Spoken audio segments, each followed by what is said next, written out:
Hello, everyone, and welcome back to our Slate Demo series. My name is Laura Murnen, and I am the Director of Slate Trainings here at Carnegie. Today, I wanted to discuss with you Rules 101, the foundation of automation. So first things first, what are rules? Rules are a way to automate processes and streamline workflows within your Slate instance. For those of you who are new to Slate, you will want to consider what manual processes you have within your office or department or institution, and if you'd like to bring them into Slate through rules as a way to create efficiencies. When we discuss rules, a lot of commonly used rules or ones that are discussed are those like person status, which sets prospect and create applicant for a person record, field update, such as staff assignment, population rules, whether they are application or person based, and bin rules, bin queue and automation. For the purpose of the training today, we are going to be using our test environment to cover the Slate feature. So let's jump right in. Oh, spoiler, we're already on the rules page. So let's go back to our home page and navigate to this. So I'm going to hover over this icon or Slate homepage. You can see it was actually spooky today. For the holiday, Slate is pretty fun. During certain holidays, they'll add a little fun treat for you up at top when you hover over, again, the homepage. So that was a fun surprise that we landed on today. But to navigate to rules within a Slate instance, you're going to go back over to that top toolbar, and I'm hovering over database now. I can click on this, and this will bring me to the back end to the database, and you'll see a lot of different options for you.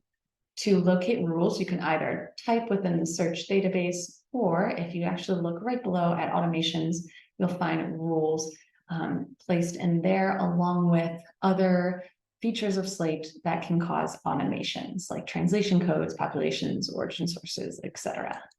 I click on rules, and now we're brought back to the rules interface. So you'll see all the different rules that we have within our Slate instance in this test environment. And you can identify a specific rule by going up to the top right and searching rules there. You can find specific rules based off of the trigger of when the action is going to be taken, or you can identify them by going to the different folders that we have. I'm going to go into one of those commonly discussed rules, one that is very critical for Slate, and that's those person status rules. I'm going to click into that, and we'll now see all these different rules that are associated with person status changes within Slate.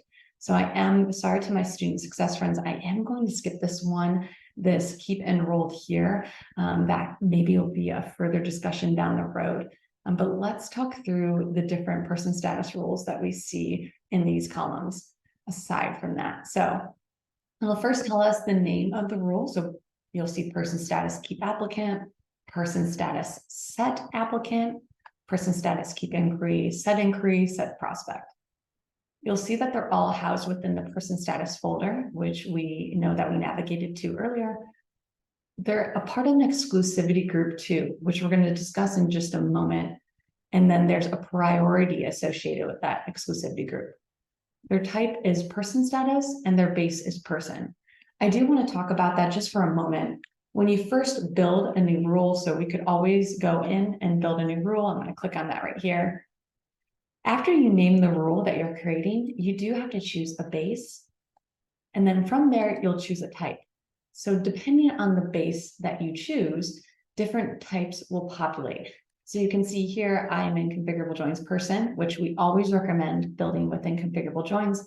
This is a Technolutions best practice. And we know that a lot of you who have been in Slate for a while might have those rules that are built outside of a configurable joins base, and you might be converting over your rules now. But if you are new to Slate, we do recommend starting out with configurable joins, so you don't have to convert in the future. So configurable joins, we want to stay within, and then type, again, will populate from there. So you can see all the different types of rules that we have due to the base that we've selected. If I pick a different base, like, oh, I don't know, configurable joins application, you'll see I have different types due to the base that I selected again. And then last, you'll see that these rules are active. So let's first discuss, I want to move into group versus ungrouped rules. So those that are grouped, like these person status rules, means that the person record can only fall into one of these statuses at a time. So when a person record runs through these rules, it's going to run through based off of priority. So you can see this number 2, number 5, it'll cascade down these rules. If a person record is already an applicant, it's going to keep applicant, do nothing, and move along. It's going to stay applicant, we're all set. If it's not at applicant, and it needs to be set as applicant, it'll then move to this rule. And we can click in and just kind of see. We have the filter associated with it, which is has application. So if they created a submit application, it'll move to that if they're not already an applicant. Again, if they don't meet the filters for this, they'll move down to keep inquiry, do nothing, set inquiry, set prospect. So they're moving through, they can only be one status at a time. I'm going to go up to our top right into rule groups and show you those rules that can be ungrouped. So I'm going to go into this application bucket, navigate to ungrouped rules. You will have sets of rules that are ungrouped. So a record can fall into multiple of these types of rules. So let's talk about examples of that. Population rules. A record can fall into multiple populations at once. So you will see multiple population rules here, and they're ungrouped because we know that a person record can be not only in this app population international, but they could also be in app population graduate, for example, or undergraduate. Additionally, you'll see checklist rules underneath this. A student can have multiple checklist items at once. So we don't want a record to have one checklist pop up, they complete that, and then another checklist item. We want them to be able to have multiple checklist items at once. So you'll see those located in the ungrouped rules as well. I'm going to navigate to view logic and just show how you can view logic on a specific record. So I'm going to type in my wonderful colleague, Nick Porcella. He has an application in our test environment. So I've added him here. And now you can see different X's will populate, as well as there's a green check mark. You can see that Nick's application record is also meets the requirement for these as well. So if he doesn't meet the requirement, we'll see a red X. If he does meet the requirement, we'll see a green check mark. So that's grouped versus ungrouped. We're going to navigate back to the main screen. And then one more thing that I really want to talk about is how do we know that our rules are running efficiently or effectively?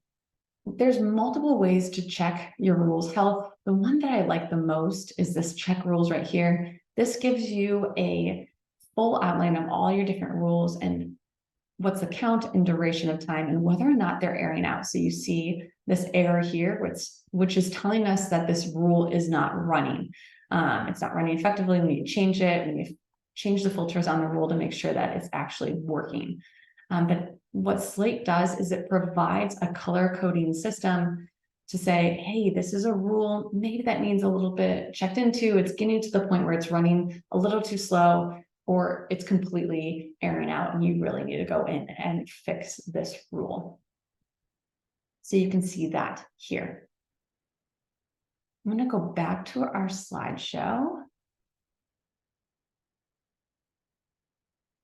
and just talk through just a couple best practices as you consider continuing to build rules within your Slate database, or if you're completely new to the game. These top 3, start with a plan. You don't have to bring in all your processes from, again, your department or your institution at once.